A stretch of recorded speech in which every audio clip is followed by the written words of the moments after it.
Very good morning friends. एक case देखते हैं और एक रेमेडी देखते हैं। तो ये जो केस है, एक फीमेल पेशेंट का केस है जो 35 ईयर ओल्ड फीमेल पेशेंट है। इसको ना अभी घुटनों घुटनों में प्रॉब्लम आ रहा है, घुटनों में दर्द हो रहा है। तो ये करीब 2-3 साल से इसको घुटने में थोड़ा थोड़ा दर्द था, अभी इसका तकलीफ़ ज़्यादा बढ़ गया है। तो पेशेंट ने बताया कि डॉक्टर साहब ये दर्द हो रहा है घुटने में ना, स्पेशली चलने में आराम मिल जाता है, बट जब घुटने को हम मोड़ते हैं, फ्लैक्स करते हैं, एक्सटेंड करते हैं, उठते बैठते हैं तो काफ़ी दर्द करता है। इवन उठने बैठने में काफ़ी दिक्कत होती है। ठीक है, इवन जब उठते हैं ना तो बड़ी मुश्किल से उठ पाते हैं। ठीक है, और बैठते हैं तो बड़ी मुश्किल से बैठ पाते हैं, और चलते चलते थोड़ा सा राहत मिल जाता है, लेकिन उसमें भी कट कट की आवाज़ आती है। ठीक है, और ये इवन भारीपन सा भी लगता है, पेन रेगुलर बना रहता है। ये सारी तकलीफ़ें घुटने में हो रही हैं, और ये दोनों घुटनों में ऐसी तकलीफ़ चल रही है। तो मैंने कहा क्या इसको लेके मन में क्या चल रहा है? बस डॉक्टर साहब, क्या चल रहा है वो थोड़ा सा दिक्कत यही है कि उठने बैठने में दिक्कत हो रही है, चलने फिरने में दिक्कत हो रही है। और और तो फिर मन में, मैंने कहा मन में क्या आता है? तो पेशेंट ने बोला कि मन में बस यही आता है कहीं और बढ़ गया, तकलीफ़ ज़्यादा हो गई तो मैंने कहा ज़्यादा हो गई तो? बोला कहीं ये पैर चल ही ना पाए फिर कभी, ऐसा भी हो सकता है। मैंने कहा आपको ऐसा क्यों मन में लगता है? तो बोला मैंने देखा है, मैंने दादी को देखा है अपनी, इवन नानी साइड में भी देखा है कि ये काफ़ी तकलीफ़दायक होता है, बहुत मुश्किल हो जाती है चलने में। और मेरी दादी तो अपनी उम्र में तो फिर वो चलना ही उनका बंद हो गया था। और ठीक है, और डॉक्टर ने फिर बोला था ऑपरेशन के लिए, लेकिन अब वो इतनी ओल्ड एज में कौन ऑपरेशन कराएगा, लेकिन उनका चलना फिरना पूरा बंद हो गया था। इसलिए भी मुझे थोड़ा सा टेंशन हो रहा है कि कहीं ये मेरे साथ भी ऐसी प्रॉब्लम ना हो जाए। इवन इवन और लोगों को भी मैंने देखा है कि जिनने घुटने ट्रांसप्लांट कराए हैं या घुटनों की तकलीफ़ है ना, बहुत तकलीफ़ होती है उन लोगों को। ठीक है, तो वो सब देख के भी ना मुझे काफ़ी डर लग रहा है कहीं मेरे साथ भी ऐसा ना हो। तो मैंने कहा कि इसके लिए आपने क्या किया? तो बोला कभी दवाइयाँ ली हैं, इवन एलोपैथी मेडिसिन भी लिया है, कुछ दवाइयाँ कराई हैं। तो पहले इतना था नहीं, तो उतना उतना मतलब इसको स्ट्रेस नहीं दिया कि हो जाता था मेरा काम। मतलब कभी ऐसा छोटा मोटा तकलीफ होता था तो मुझे लगा कि ऐसा काम वाम की वजह से होगा, तो इतना सीरियसली नहीं लिया। फिर भी मैंने कुछ डॉक्टर्स को दिखाया है, लेकिन अभी ये कुछ दिनों से ज़्यादा हो गया है। ये 3-4 महीने से ना काफ़ी तकलीफ़ बढ़ गई है, इसीलिए मेरे को थोड़ा सा अब टेंशन होने लगा है। तो उस पेशेंट ने ना मुझे और भी कुछ चीज़ें पूछी, जैसे उसने ये पूछा कि डॉक्टर साहब ये ठीक तो हो जाएगा ना? तो मैंने कहा हाँ बिल्कुल ठीक हो जाता है, कोई टेंशन नहीं है, ठीक हो जाएगा। तो उसने बोला कि वो एक्सरे लेके आई थी, तो उसने बोला डॉक्टर साहब एक एमआरआई करा दीजिए ना, कहीं उसमें डैमेज पता चल जाएगा तो अपन को समझेगा कि कितना टाइम लगेगा इसमें से।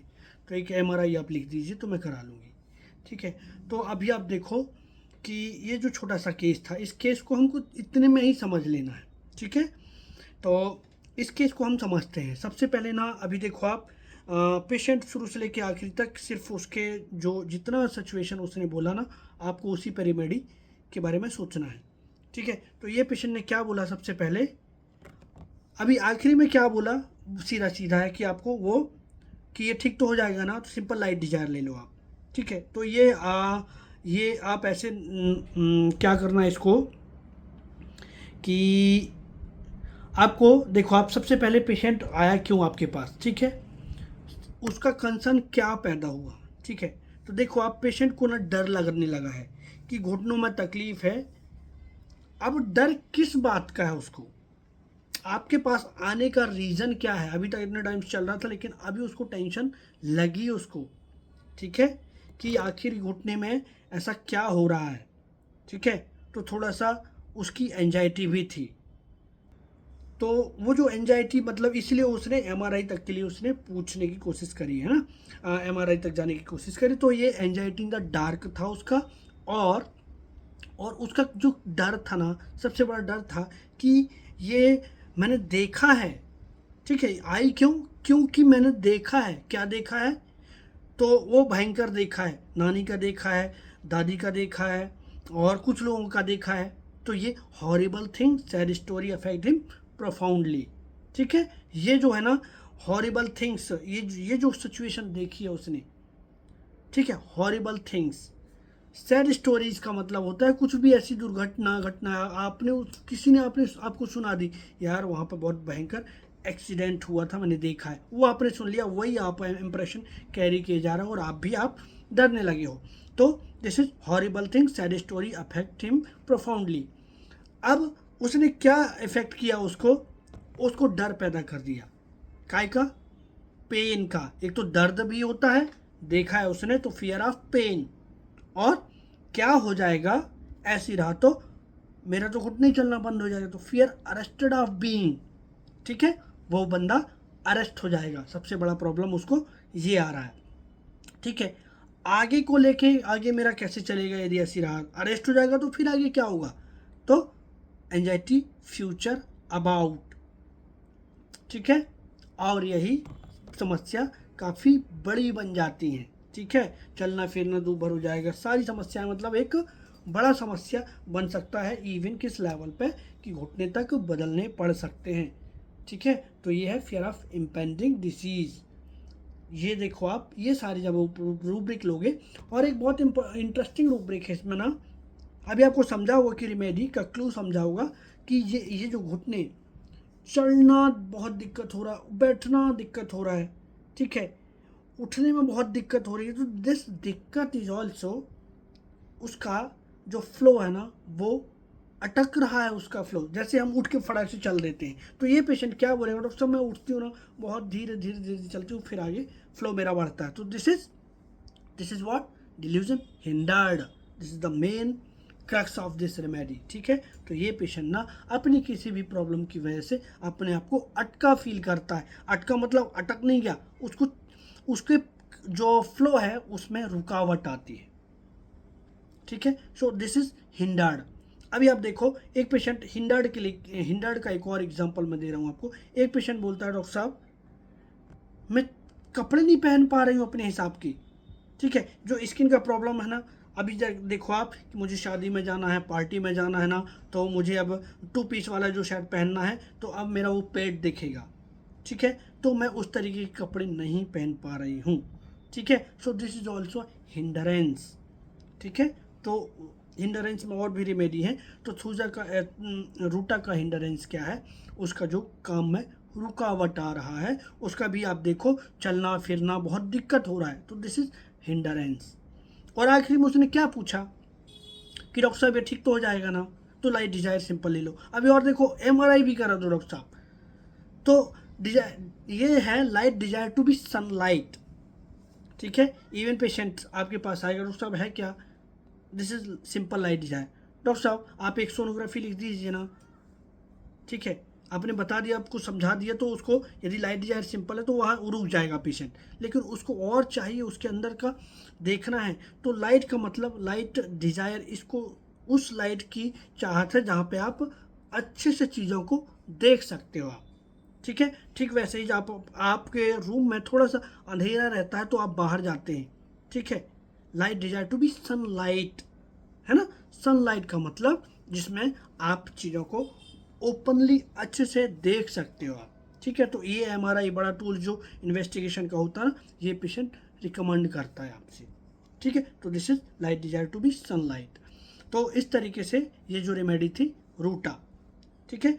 तो रूटा देने के बाद ये पेशेंट 30 और 200 का एक डोज लगा, 30 दिया, फिर नेक्स्ट टाइम उसको 200 का एक डोज दिया, उसके बाद मामला ख़त्म हो गया, ठीक है। तो this is the situation you can handle even osteoarthritis case, osteophyte deposit हो, तो पेशेंट को यदि आप मेंटली आप इस तरीके से समझ के मेडिसिन देंगे तो पेशेंट ऐसे भी रेमेडी बहुत बढ़िया काम करती है, ठीक है। अभी मैं रूटा का और भी कुछ फैसेट्स बताता हूँ। मेरे पास एक पेशेंट था, आपको याद होगा, वो उस पेशेंट में क्या था ना, वो याद होगा आपको, तो वो इनफर्टिलिटी का केस है, सेकेंडरी इनफर्टिलिटी का केस है, ठीक है।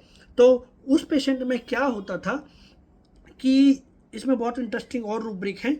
तो वो जब लेडी मेरे पास आती थी तो मैं इनिशियली में समझ नहीं पाया उस केस को, ठीक है। तो ये आपके साथ भी हो सकता है, first case taking, second case taking, even कई बार की केस टेकिंग में पेशेंट समझ में आ पाता है क्लियरली।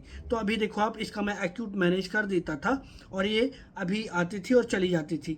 अभी लेकिन अब इसको ऐसा लगा कि मुझे इनफर्टिलिटी का ट्रीटमेंट लेना चाहिए। तो उसने मुझे बहुत रिस्पॉन्सिवली नहीं बोला कि हाँ आप देख लो आप, ठीक है। तो उसने क्या किया, एलोपैथी, क्योंकि उसको ऐसा लगता है कि एलोपैथी में ही इनफर्टिलिटी का इलाज है, होम्योपैथी में ऐसा कुछ खास होता नहीं है। तो वो लेडी ने क्या किया, वो चली गई एलोपैथी में।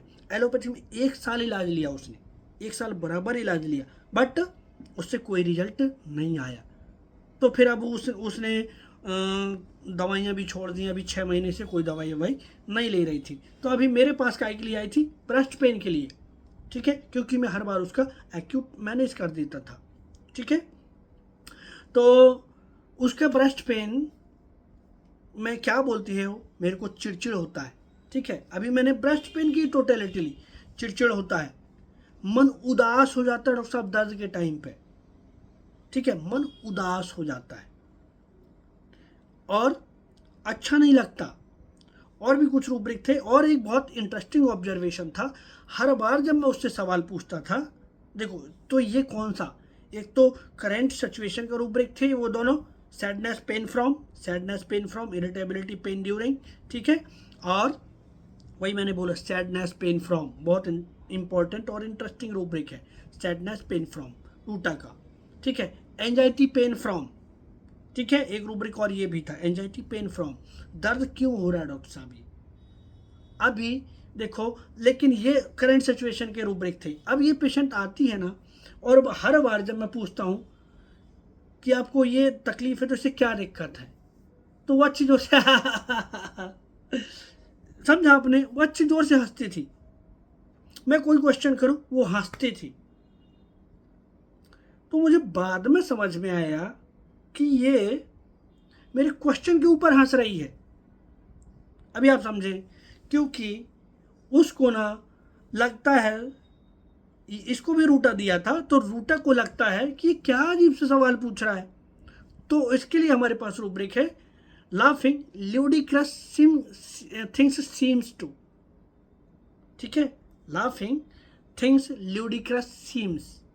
उसको ऐसा लगता है कि इसका जो क्वेश्चन है तो हंसने वाला है यार, क्या सवाल पूछता है डॉक्टर, इसका क्या वैल्यू है, ये सवाल क्यों पूछ रहे हो आप, समझिए आप, ठीक है ना। उस सामने वाले पेशेंट को नहीं पता होता ना कि आप क्या कर रहे हो उसके साथ, ठीक है, क्या ढूंढ रहे हो आप पेशेंट में।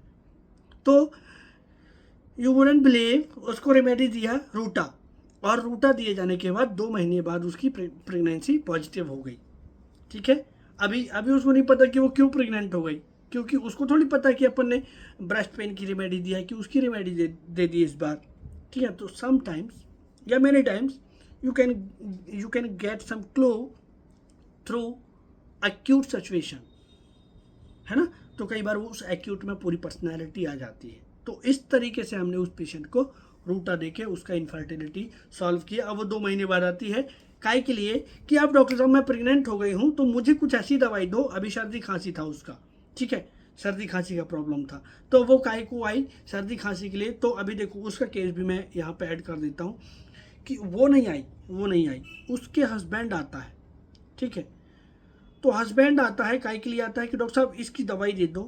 तो बोला कि वो तो प्रेगनेंसी है, इसलिए एलोपैथी की दवाई नहीं खाना चाहती है वो, समझिए आप, एलोपैथी की दवाई नहीं खाना चाहती है क्योंकि वो प्रेग्नेंट हो गई। तब मुझे पता चला यार ये तो प्रेग्नेंट हो गई, है ना। तो अभी देखो, उसने बोला क्या पैरोटिड ग्लैंड्स दोनों तरफ की सूजे हुए हैं। उसने बोला कान के नीचे डॉक्टर साहब दर्द है, ठीक है, ये स्वेलिंग है, और ये मेरे को ना कब से हर इस मौसम में होता रहता है, ठीक है, हर मौसम में होता रहता है।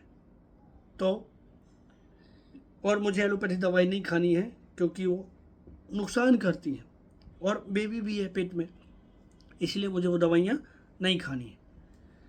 तो मैंने कहा और क्या दिक्कत हो रही है। बोला मुझे वो, और एलोपैथी की दवाई हम कब तक खाएंगे, ये एलर्जी तो मुझे हर साल होती है, ठीक है, और मुझे वो दवाइयाँ रेगुलर नहीं खानी। तो अभी देखो इस बार मैंने क्या दिया था उसको, लैकेसिस कम्युनिकेटिव रूब्रिक लिया था, बराबर से उसने कान के नीचे मुझे लोकेट करके उसने बताया, ठीक है, अच्छे से प्रिसाइजली बताया मुझे, तो दिस इज कम्युनिकेटिव।